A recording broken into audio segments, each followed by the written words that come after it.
thinking as we launch into essentially our podcast, the intent is not to be political, to choose sides or any of that. It's really to be able to discuss topics that are pertinent and key, and we'd love your feedback as well. But, we talk very much about leadership. We talk about how important leadership is, especially leadership in a crisis. And there are some outstanding examples of leadership in the COVID situation that we have today. I myself have been very impressed with Governor Cuomo out of New York, and his message and his bluntness and how he approaches the situation and what he says. And I wanted to get, a perspective really first starting out with Dr. John in regards to, President Trump and his leadership in the crisis and how you would assess his current style and his approach. Very good question. First of all, I think President Trump is in a very difficult situation because not only is he dealing with the US of A in terms of trying to provide the necessary instruction and process and systems to be successful with COVID-19. He's also dealing with the global piece of it in terms of trying to control what comes in and what comes out from a disease perspective. I think his leadership, from how he's providing direction, is very challenging, to say the least. I think that he's trying to communicate the unknown. However, I do believe that he is demonstrating more of a type of leadership style that is providing communication, but that communication has a bit of optimism, which I think he's trying to deploy, that hope is on the way. But I think that there are other media streams that create the confusion in terms of adding fear into the process. And I think that he's trying to offset that with optimism. But I think sometimes he's in a predicament where he may not have all the data, may not have all the input that's required to be able to make some of the statements that he makes. And it creates confusion. And when you have confusion, it becomes a little scary at times. So I think his leadership at this particular point is really that of showing communication, trying to put optimism in place in the world, as well as in the United States, but also to try and corral a significant amount of entities, whether it be the governors, the states in terms of their representation, the House. He has a significant amount of responsibility that I think is challenging. His leadership style, whether it be democratic, transformative, or transformational, as well as trying to lead the world in such a way that we would expect. I think he's in a challenging situation, and he's going to have to use all type of leadership styles to be able to convince a massive amount of people what direction we should go in to control this COVID-19 activity that's impacting our world today. But so I have a question for you, right? So when you're not sure, right, of all the information that's coming at you, when you apparently appear to disregard the advice of your advisors, right? Should you really be in a position where you are giving advice or speaking out of turn? I mean, I really struggle with this, right? Because at this time, you need to be frank and honest, in my opinion. You need to be able to say, this is what I know, this is what I don't know, and I'm going to leverage my experts to be able to, really give feedback to the nation. However, I have a really hard, I appreciate that he's in a difficult spot. I definitely do. But as a leader, should you not only say what you know and, really be someone that's instilling confidence, calmness in the environment? I mean, I think that there's a gap there. I don't disagree, Tamana. I think that having not been in a particular global situation like he's in, but having been in a leadership role, you don't always have command of all of the data and all the input. And I think that you do have to be calm in the storm. You do have to say exactly what you don't know and be very upfront and honest about it. But sometimes people can't accept that answer, and they expect for someone that's in charge to have all the answers, and that's just impossible. So the best thing that you can do is to try and leverage your experts that are around you, seek as much advice as you can. And even when you seek as much advice as you can, may not be enough to rid the problem. So I think that is not to say that he's bad or good. What I'm simply saying is that he's in a challenging situation. And I think if he goes left, there's going to be a door. If he goes right, there's going to be a door. Because I don't think that there's enough information at this point in time that is driving a decision to be able to say, this is the correct path, because I think there are so many unknowns.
Yeah, no, fair point. Fair point. I'd love to get the perspective of Cliff as well as Achilles on, what I would say is contrasting styles, right? When you look at President Trump and you look at some of the other governors, what are your thoughts on, what's being done well and what could be improved upon? Well, I'm really impressed with Governor Newsom, showing that he's a proven leader. He is exhibiting what I would consider leadership in a way that the administration could really benefit from by taking note of his decisiveness. I really love his decisiveness, and seems like California has always had leaders that set the tone for the rest of the country.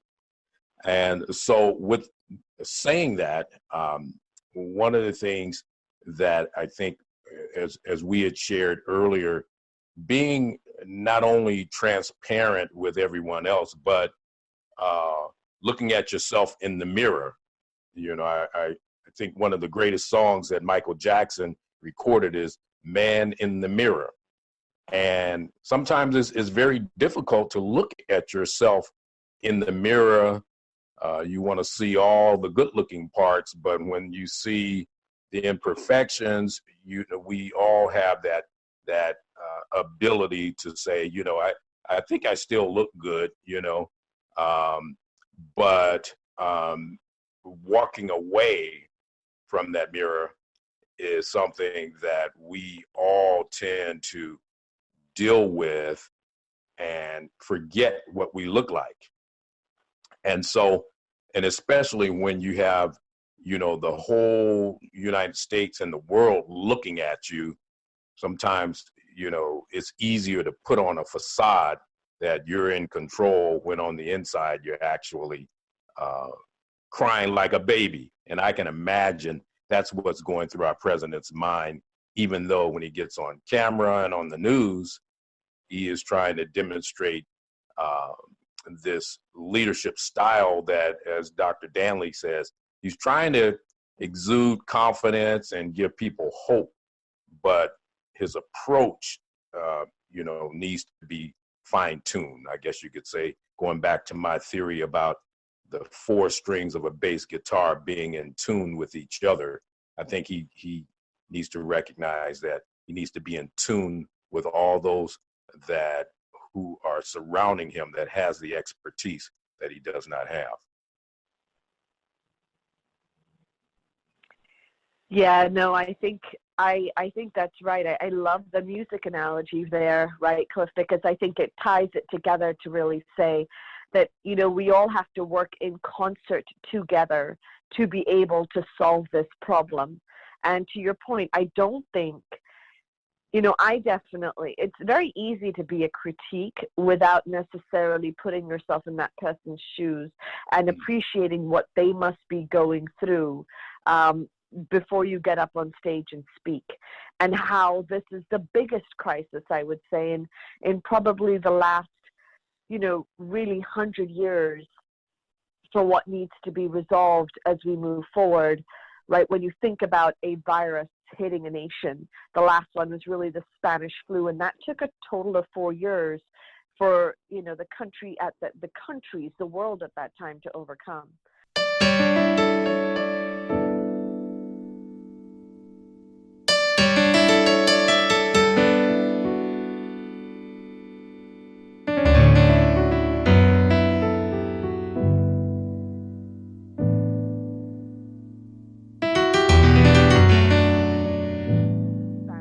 Achilles, your thoughts? I just can't believe hearing all three of you speak just how much wisdom is coming out. So I'm learning once again, because the thing I think of is there's a time aspect to this. As a leader, that President Trump, I can see him succumbing to the forces of pressure, right? As we see the numbers climb, the numbers that are on our face on the TV all the time, the number of new cases, the number of deaths, the number of jobless claims that are continuing to stack, that pressure of time is really the thing I believe that brings out the character of someone. We don't know whether we will open up in a month, in 2 months, in 2 weeks, or whether it will be a year. And so that uncertainty with the pressure of time is causing his true colors to come out. And I think one of the colors I mean by that is being, speaking off the cuff without necessarily, to Dr. Danley's point, of having the information needed to make individuals feel comfortable that we're moving towards resolution. And like Cliff said, this is a song that is being played out. But even with any great song, you're thinking, I'm ready for the song to end, right? We need to move on to something different. And what he's missing is how to manage the progression of the crisis. So I would just say for myself, personally, as I've been to things on a much minute scale, right? To John's point, no one's been through a pandemic before, but I see as we need to reach milestones. When do you make sure you have the PPE? When do you say that some perhaps solution to the drug or some drug solution is viable, that is going through and we'll get the first test results? When do we say that we see the curve flattening? And he's not really referencing time consistently enough for me. And I would love to see, leaders as we go through this have that sort of savvy and rely on their experts to say, where are we in moments of time of this that I can give, the followers that we have, give them hope to activate now this team to get us to the next level, and then go ahead and get to this team to the next level as we close out this crisis. Because crises can't go on forever, right, team? Yes, That's for sure. but if I could just jump in for a moment, because I think there's a lot of things that need to go into consideration. I agree that that time is a factor, and I also agree that the pressure of succumbing to these very off the cuff type of comments are